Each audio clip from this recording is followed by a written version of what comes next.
I come to the floor today to comment on statements made by the majority leader earlier today on this Senate floor, and he made those after President Biden this morning signed another expensive executive order relating to climate change. The president at the time said it was his goal of making half of all new cars emission-free in less than a decade. In practice, that means making half of all new cars electric.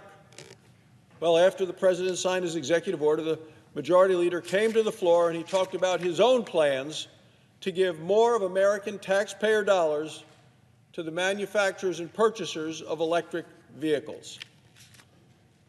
He said, quote, "We hope to add large parts of the plan." Well, where does he want to add it? Well, he wants to add it to the reckless Democrat tax and spending plan.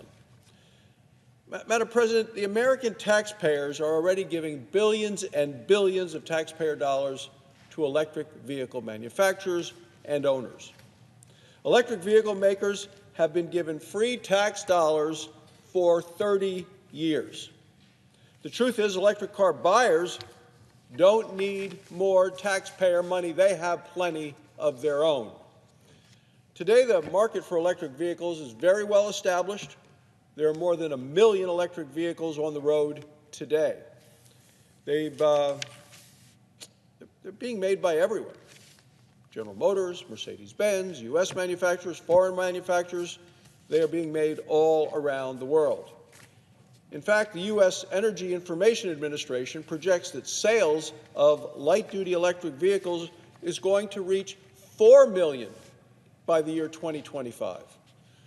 And electric vehicle makers are doing just fine. They're also receiving free money from just about every state. So who benefits from these taxpayer handouts to electric vehicle makers and users? Well, customers are usually wealthy. They don't need more money. Now, seniors on fixed income, certainly in Wyoming, are not trading in their cars for expensive electric vehicles. Middle-class families who are trying to make ends meet, who are dealing with inflation that's hitting them every day under the Biden economy, they're not going out to buy expensive new electric vehicles. Seniors and middle-class families are hurting right now because of inflation, hitting them when they buy gas, when they buy groceries, when they buy other goods. And this is all cost triggered by massive Democrat spending, including the borrowing and spending that has occurred under the last so-called coronavirus relief bill. So Democrats aren't looking out for them under the proposal. Oh, no. Nearly 80% of tax credits for electric vehicles go to households that earned at least $100,000 a year. Let me repeat that. Nearly 80% of the tax credits for electric vehicles go to households that have earned over $100,000 a year. Not to mention the fact that these drivers don't pay for the use and the abuse that occurs to the roads from them driving on the roads. The rest of us do. Anybody that puts gasoline in their car pays the gas tax. It goes to the Highway Trust Fund. It goes to repair damage done to the roads. So, Madam President, we're in a debate over infrastructure. Electric vehicles, no gas tax. That's the ordinary source of funding to do repair of our roads and our highways. Now, even though a Tesla puts as much wear and tear on the roads as a Ford Focus, the Tesla driver pays next to nothing to fix the roads. They contribute nothing to the Highway Trust Fund. One more Democrat giveaway to the rich. Electric vehicle owners don't need our tax dollars. They have enough. They should pay fair share for the use and abuse that they do of the roads on which they drive. That's why I've introduced legislation. It's called the ELITE Act.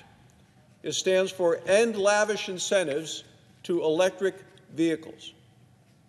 We need to make sure to end these incentives to electric vehicles. The bill would end the billion-dollar giveaways to electric vehicle makers. You know, according to the Manhattan Institute, my bill would actually save taxpayers $20 billion. And at a time when middle-class families are hurting from inflation caused by Democrat spending, It's unconscionable that Democrats want to raise taxes to give more handouts to the rich. It's certainly bad economics, and it's bad news for hardworking American taxpayers. Rather than increasing the giveaways, we should be bringing them to an end. We should stop this wasteful waste of taxpayer dollars. Any waste of taxpayer dollars is wrong, and this is certainly a case where taxpayer dollars are not necessary to be spent. Thank you, Madam President. I yield the floor.